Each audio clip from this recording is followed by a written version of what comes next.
La sécurité au travail. Quand on entend ça, on imagine tout de suite des casques, des gilets fluo et une pile de règlements. Mais en réalité, c'est bien plus profond que ça. C'est une question de morale, de loi, et oui, aussi une question d'argent.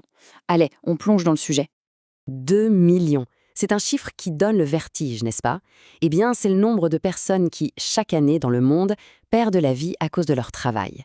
Que ce soit un accident ou une maladie professionnelle, 2 millions de vies. Ça fait réfléchir. Et ça nous amène à une question fondamentale. Au fond, pourquoi la sécurité au travail est-elle si absolument cruciale?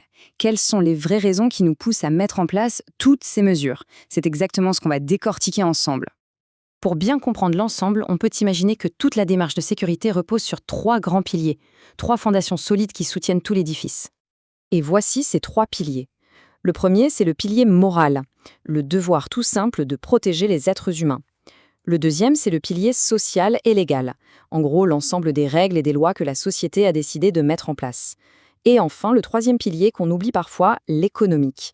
Parce que oui, les accidents et les maladies, ça a un coût. L'argument moral, c'est vraiment la base de tout. L'idée est simple, mais elle est puissante. Il est tout simplement inacceptable qu'une personne puisse être blessée ou tomber malade juste en allant gagner sa vie. C'est le point de départ de toute la réflexion.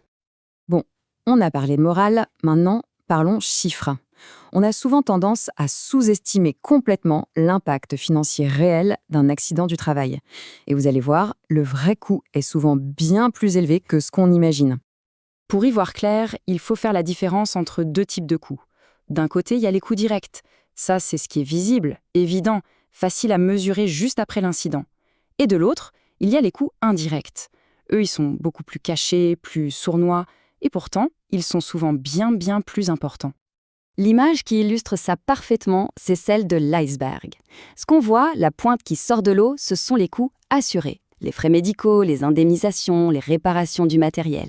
Mais la masse énorme qui est sous l'eau, la partie cachée, ce sont les coûts non assurés. La réputation de l'entreprise qui prend un coup, le temps perdu à enquêter, les amendes, devoir recruter et former quelqu'un de nouveau. Et cette partie-là, elle est gigantesque. Et quel est le rapport de taille entre les deux? Alors là, attention. Des études ont montré que ces coûts cachés, la partie immergée de l'iceberg, peuvent être de 8 à 36 fois plus élevés que les coûts directs et visibles.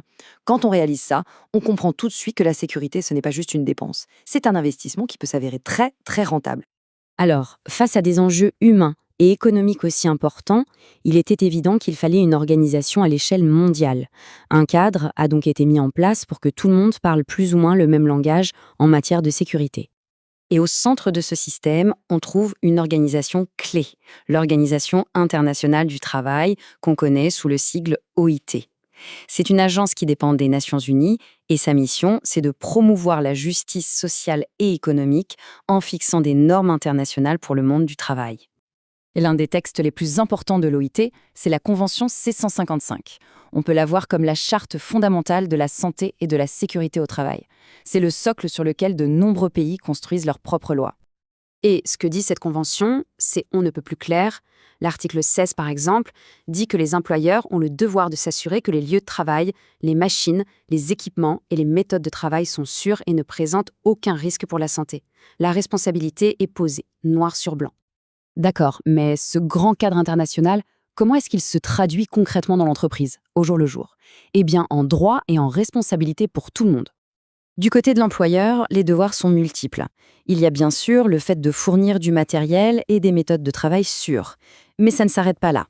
Il doit aussi former et superviser correctement son personnel, fournir les équipements de protection et même veiller à ce que les horaires de travail ou la fatigue excessive ne mettent personne en danger. Mais attention, la sécurité, c'est une responsabilité partagée. Ça ne peut pas fonctionner si ça ne vient que d'un côté. Les salariés aussi ont un rôle absolument crucial. Ils doivent coopérer, suivre les instructions, utiliser correctement le matériel de sécurité et surtout, ils ont le devoir de signaler toute situation qu'ils estiment dangereuse et bien sûr, de déclarer tout accident. Au final, quand on assemble toutes les pièces de ce puzzle, le message est assez simple. La sécurité, ce n'est pas juste l'affaire du responsable sécurité. Avoir un lieu de travail sûr et sain, ce n'est pas un ordre qui tombe d'en haut et que tout le monde exécute passivement. Non, c'est une réussite collective. C'est le résultat de l'implication et de la collaboration de chacun, à tous les échelons d'entreprise. Et pour conclure, je laisse avec une question à méditer. Dans n'importe quel environnement de travail, quel serait le petit changement, la petite chose qui pourrait pourtant faire une énorme différence pour la sécurité de tous? Parfois, les plus grandes avancées commencent par une toute petite idée.